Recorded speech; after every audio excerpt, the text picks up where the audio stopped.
Hello दोस्तों, आपका स्वागत है पार्थ क्लासेज में, जहां हम किसी भी टॉपिक को बिल्कुल सरल और आसान भाषा में सीखते हैं, समझते हैं और आगे बढ़ते हैं।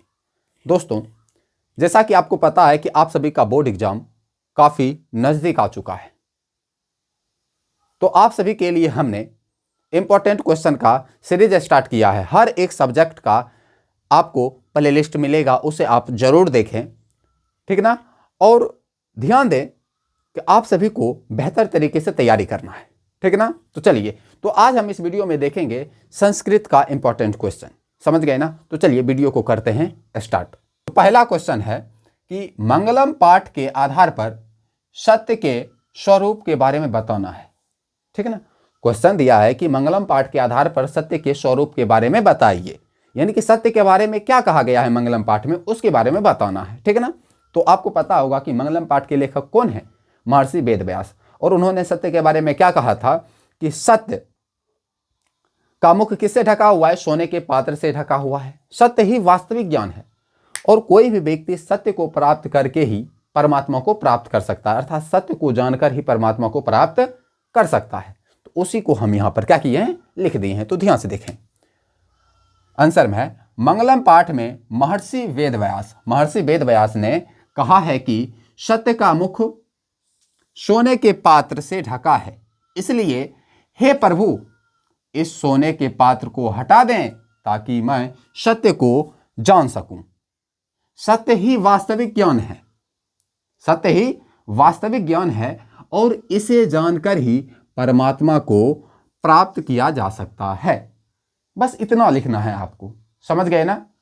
चलिए दूसरा क्वेश्चन देखते हैं कि आत्मा का स्वरूप क्या है। यानी कि आप जो मंगलम पाठ पढ़े हैं उसमें आत्मा के बारे में क्या कहा गया है कि आत्मा छोटा से छोटा है और बड़ा से बड़ा है, अर्थात महान से महान है, जो मनुष्य के हृदय रूपी गुफा में क्या होता है, स्थित होता है, ठीक ना।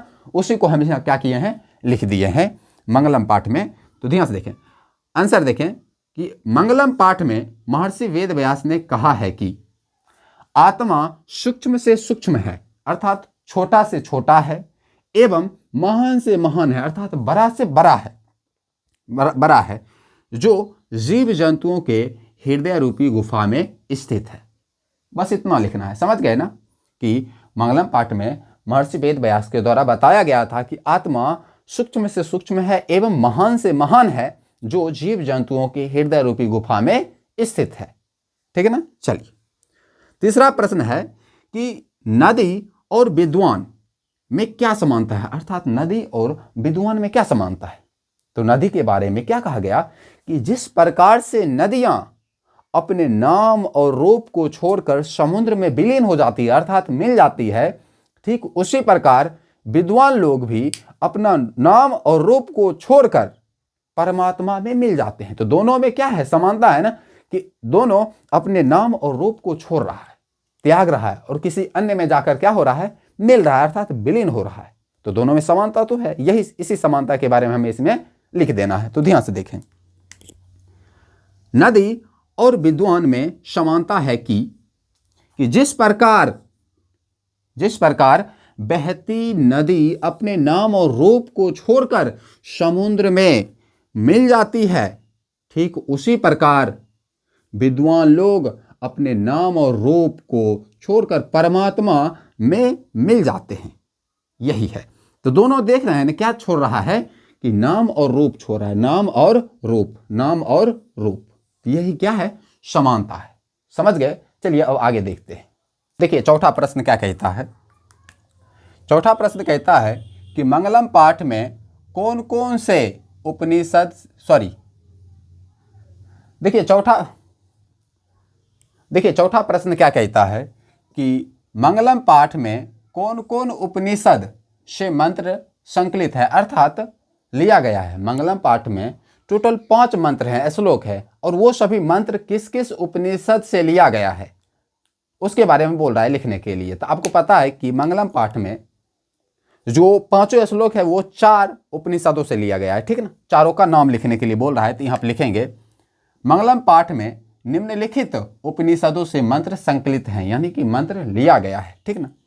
तो देखिए पहला जो श्लोक है वो लिया गया है ईशावास्य उपनिषद से, दूसरा लिया गया है कंठोपनिषद से, तीसरा और चौथा लिया गया है मुंडकोपनिषद से, और पांचवा जो श्लोक है वो लिया गया है श्वेत स्वतर उपनिषद से। ठीक है ना, आप इसे लगातार भी पढ़ सकते हैं। ठीक, उसके बाद पांचवा प्रश्न है कि विद्वान ब्रह्मा अर्थात ब्रह्म जो होता है, ब्रह्म परमात्मा, ठीक है ना, परमात्मा को कैसे प्राप्त करते हैं? विद्वान लोग जो होते हैं वो परमात्मा को कैसे प्राप्त करते हैं?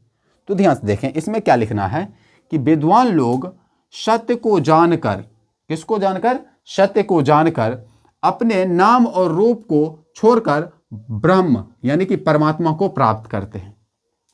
ठीक है ना, अर्थात सत्य के पथ पर वो चलकर ब्रह्मा को क्या करते हैं? प्राप्त करते हैं, ब्रह्म परमात्मा को प्राप्त करते हैं। ठीक है ना।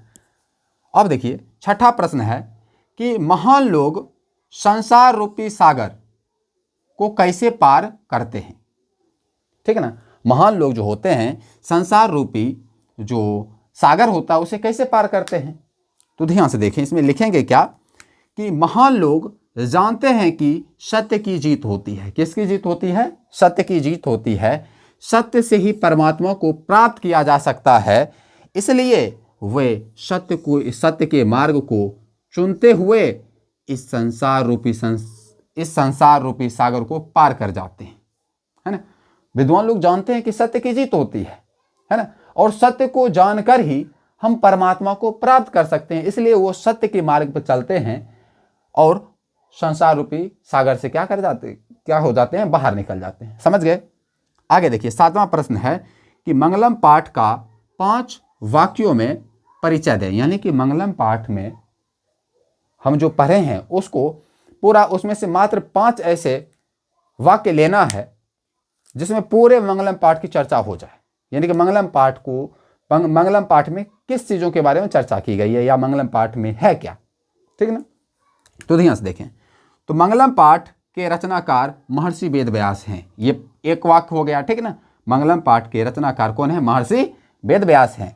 दूसरा देखिए, इस पाठ में 5 श्लोक हैं। कितने श्लोक हैं? 5 श्लोक अर्थात 5 मंत्र हैं। तीसरा देखिए, इस पाठ के सभी मंत्र उपनिषदों से लिया गया है। सब, हाँ बिल्कुल सही है कि उपनिषदों से लिया गया। कितने उपनिषद से? तो 4 उपनिषद से लिया गया, जिसका नाम ऊपर लिखा हुआ है। इस पाठ में आत्मा, परमात्मा एवं सत्य के बारे में बताया गया है। सत्य के बारे में बताया गया है ना। और लास्ट है, उपनिषद की कुल संख्या 108 है। यह आपको याद रखना है। आपसे पूछा जा सकता है कि उपनिषदों की कुल संख्या कितनी? तो 108। तो देखिए, ये जो था संस्कृत का जो प्रथम चैप्टर था मंगलम, उसका कंप्लीट क्वेश्चन आंसर हो गया है। समझ गए ना। तो आप सभी इसे अच्छे से याद रखें। समझ गए? और इसे याद रखना बेहद जरूरी है और बिल्कुल आसान भी है ये। समझ गए ना। तो चलिए फिर मिलेंगे अगले वीडियो में। इस वीडियो के लिए बाय, और अपने दोस्तों तक शेयर जरूर करें, वीडियो को लाइक करें, चैनल को सब्सक्राइब करें और चैनल को थोड़ा सा सपोर्ट भी करें।